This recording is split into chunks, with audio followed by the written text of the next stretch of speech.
Eat like the Japanese and you'll live longer, they say. Trade red meat for rice and you'll live to be 100. Pseudoscience, fads, and illogical expectations today on The 10th Man.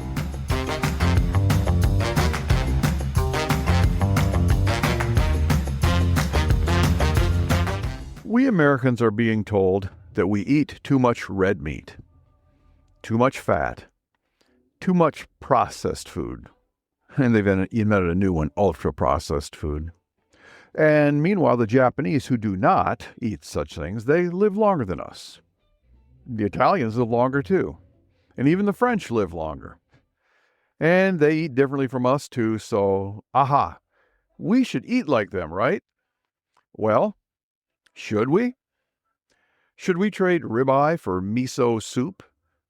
Swap hamburgers for sardines and replace butter with olive oil? You've probably noticed something lately, that longevity is everywhere. Blue Zone documentaries, supplement stacks, biological age calculators, and diets promising you extra years. Everyone seems to want more time on this earth, and the message is constant. Other countries live longer, therefore their cuisine must be the key.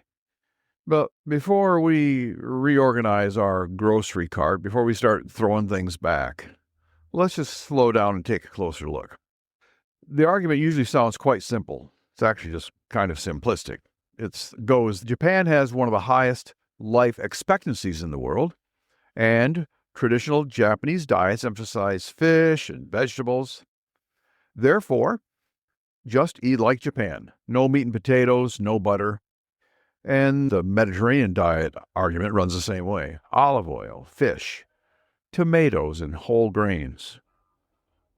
Tomatoes, that's interesting. That's actually an American fruit, vegetable, or whatever. And of course, they ignore the fact that the French eat butter and still live long. They just give that a name of the French paradox and move on.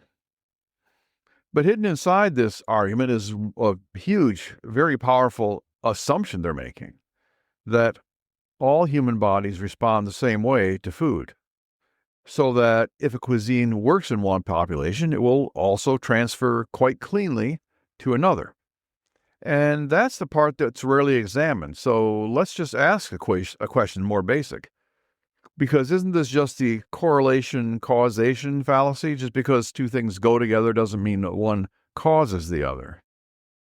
Because are human populations biologically identical when it comes to digestion, metabolism, and disease risk? And I'd say if the answer is no, if genetics actually shapes how we process food, then eat like them becomes not merely a weaker claim, but actually a harmful one.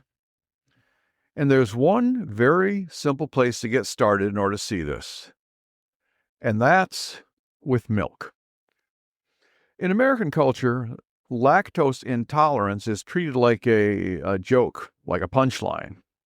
The famous TV sitcom, The Big Bang Theory, ran for 12 years, and the main character on that, one of the mains, Leonard, was famously and humorously, outrageously funny, had lactose intolerance. And they made it a joke.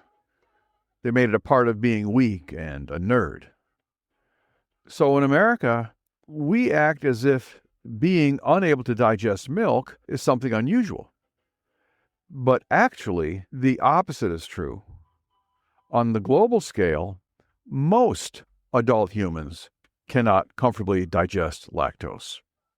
Americans can, Northern Europeans can, but many African populations cannot. Most American Indians cannot. Large portions of South America cannot, and much of East Asia cannot. Getting back to the Big Bang Theory, India has more cows than any other country, and yet lactose intolerance is the norm. It should have been the character Rajesh on Big Bang Theory who was lactose intolerant. But then again, when is pop culture ever actually accurate? The ability to digest milk into adulthood is the genetic exception, not the rule. And it is genetic. There's only certain populations, primarily Northern Europeans, as we said, and some pastoral African groups who developed widespread lactase persistence. And that's what we should be calling it. And why? Well, because for thousands of years they depended on milk from cows, goats, sheep, camels, and their genetics adapted. That's what scientists say. It actually could be the other way around, that the other populations lost the ability. But for that reason, in the West, we have milk and cereal. We have cookies and milk. These are just common combinations. We invented ice cream. We consider dairy as its own food group. And yet, most other populations of the world don't have that adaptation. So there's an irony here. God has given us something like 10 different animals that produce milk. Mostly cows, but also goats, sheep, buffalo, camels, yaks, reindeer. But here in America, people who can drink milk are leaving it for oat milk, almond or soy milk. Ultra-processed milk, right? If you will. Meanwhile, the Asians who cannot drink milk are feeding it to their kids, trying to develop lactose persistence. That's right, our model longevity culture, Japan, ironically cannot digest one of the staples long promoted in Western nutrition charts, while we're being told to avoid dairy. So we should copy the Japanese, except not when they copy us, apparently. Now, this is just common basic genetics for you. And if something as fundamental as lactase persistence varies dramatically between populations, then digestion as a whole is not uniform. And we ran into this problem before, but back in the 50s, 60s, 70s with the care packages. The West has always sent food to poor countries, wheat, powdered milk, canned meat, and we were criticized then for sending them our food because they had trouble digesting it. So, if we've established that digestion is not uniform, why would you assume that longevity responds uniformly to cuisine? I mean, we already accept that biological variance exists elsewhere, in other areas. Kenyans dominate long-distance running. The Sherpas can tolerate low oxygen at extreme altitudes. And of course, women live longer than men almost everywhere on Earth. But we don't say, if you ate like a Sherpa, you could summit Mount Everest. Just drink some salted butter tea and you won't need oxygen at altitude. And while the Japanese are people very much like us genetically, yet it just could be that they're just going to live longer. A Great Dane and a Chihuahua, after all, they share 99.9%, my numbers is probably more, of the same DNA. But the big dog will never live as long as the little one. And no one would be so foolish as to think eating the Chihuahua's food is going to change that. You have to wonder, why do people obsess with what they put into their mouths and then expect magic from it? And we do it all the time. Pink Himalayan sea salt. Well, pink Himalayan salt tells you all you need to know about that. Now, if we tried that, the fact is that when populations rapidly change diet, metabolic stress can follow. That's called evolutionary mismatch. A body adapted over centuries to use one food pattern doesn't always respond smoothly to another introduced quickly. And there's a book called 5 Years to Freedom. I read it years ago. It's written by Nick Rowe, an American Green Beret who was taken prisoner in Vietnam. Rowe was one of the few men to escape imprisonment by the communists and went on to develop the SERE School, S-E-R-E, Survival, Evasion, Resistance, and Escape, that all pilots and special forces attend. And I've heard some good stories from some of those guys, both pilots and special forces went to the school. So in the prison camp, Rowe and the other men were given all the rice they could eat, simultaneously as they slowly developed malnutrition. Captain Rowe himself hand-fed a comrade, cradling his head in his arms as he watched him die. they could have done with a little red meat. So let's talk a little bit about red meat. We're told Americans eat too much beef, over a pound a week. Well, I don't eat a pound of beef every week, and you probably don't either. And I know that just statistically speaking, because the vegetarians don't eat any of it, but someone is eating it. And studies show that 12% of the population is eating half of all that beef in America. So the rest of us are eating the other half. And there are heavy eaters of any food group, and I'd wager that those guys in the 12% are in fact eating too much red meat. But it's just like someone who eats too much of any food that you could name. So along that vein, if Americans eat too much red meat, did you know that half of all the butter eaten on Earth is produced by and eaten by India? 40% of all the eggs in the world are eaten by the Chinese. And 80% of all the bluefin tuna in the world is eaten by, guess who? Our model country, Japan.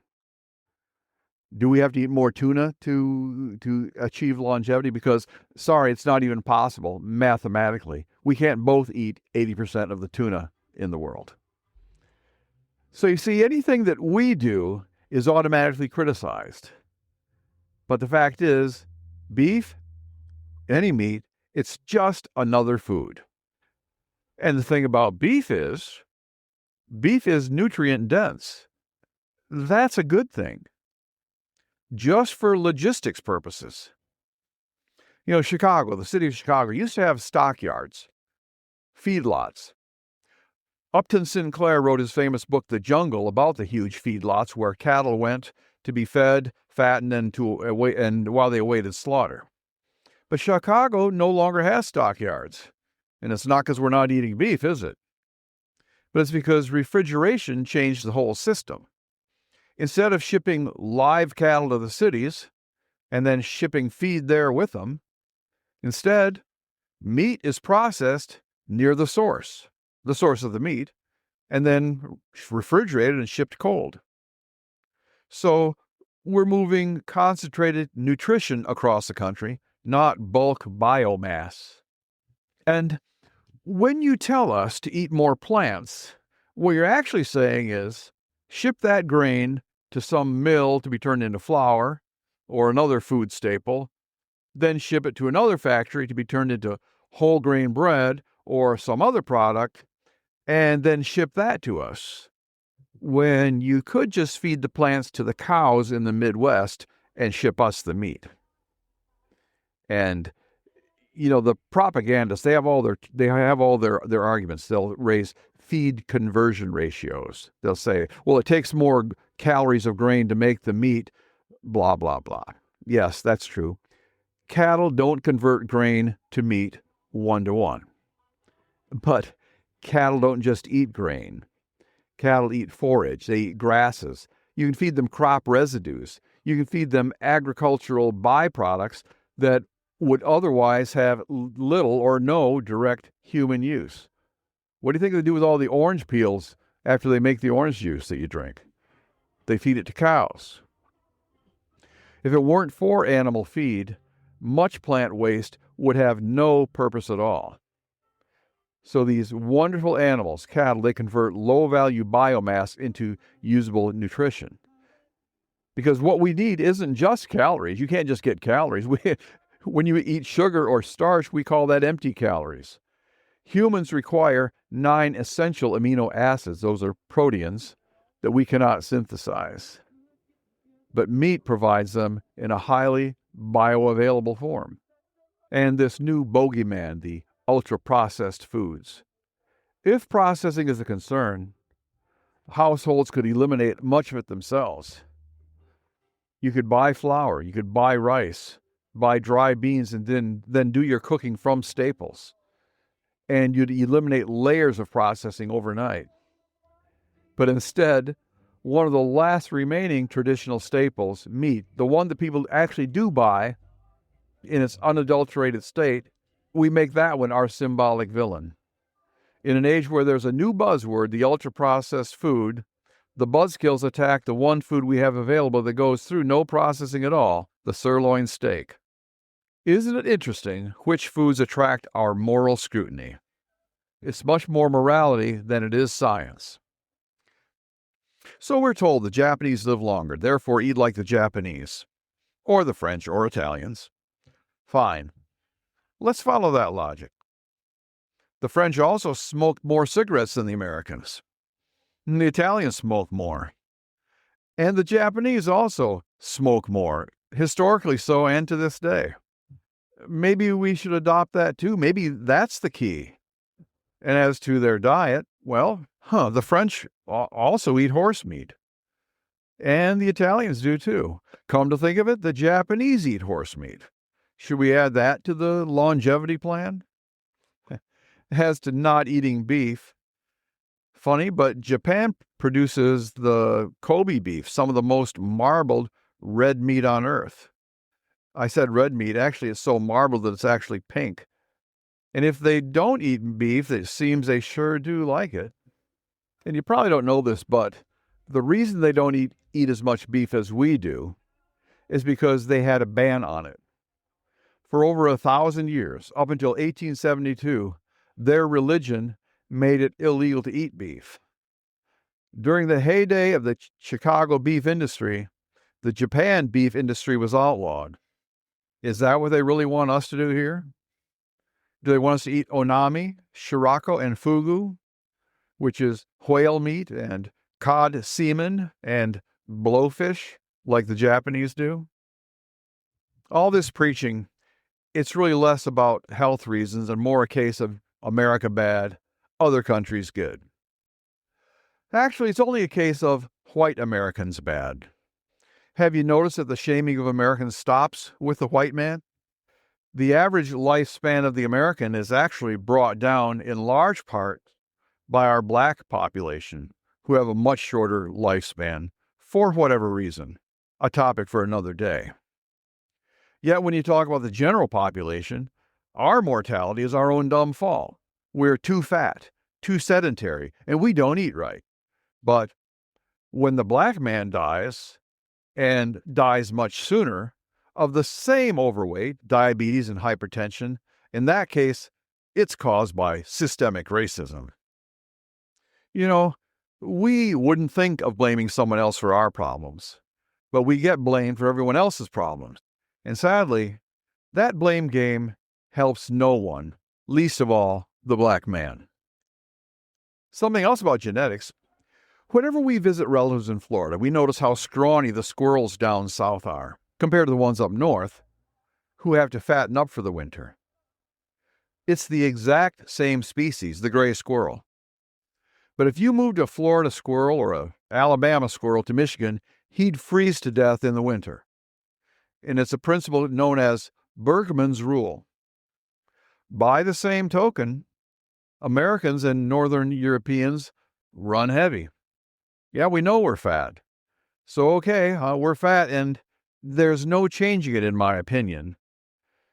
Yes, obesity is a problem, but the counter problem is the fact that the Japanese, who run more slender, actually develop diabetes at a lower BMI, body mass index, than do North Americans.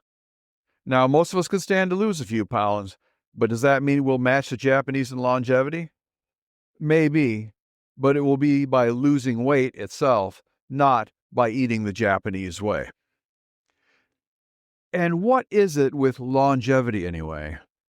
Some of the saddest people on earth seem to be wanting to live longer, and that doesn't make any sense. And longevity does not equal contentment. In fact, there's evidence of the opposite. The Japanese have a terribly high rate of suicide, and they have an unsustainably low rate of fertility. They're not having enough kids. Those facts don't point to contentment, to happiness. We briefly mentioned the blue zones. The blue zones are areas studied by National Geographic because they have so many people who live to be over 100. And the blue zones are often cited by food evangelists because the people there eat a lot of plants. But They eat a lot of plants because historically they were poor. And even then, that's only one piece of the picture. What really defines the blue zones isn't kale. It's multiple other factors, such as moderation, a sense of community, having a purpose. More importantly, and this matters a lot, they are not trying to live a long life. They're trying to live a meaningful life. They believe in family. They take care of their own community. They have a daily purpose. And most important, they are people of faith who believe in a higher power and in service to others. Living long is not their obsession. It's just a byproduct. And it's extremely short-sighted to attribute their health, their longevity, to diet alone. All these people surrounding us who are obsessed with living longer may simply be aiming at the wrong target. Maybe the goal isn't to stretch life. Maybe the goal should be to fill it. And when you stop obsessing over adding years, you're free to enjoy the ordinary pleasures of the years that you do have. Because the Japanese might live longer, or it might just seem longer because they can't eat ice cream. Me, I can eat all the ice cream I want as long as I'm willing to put in the time to burn it off. And I'm comfortable trading a year or two on Earth for ice cream and for a purpose-filled life. The 10th man says, question certainty, respect biology, and remember, there are no unhealthy foods.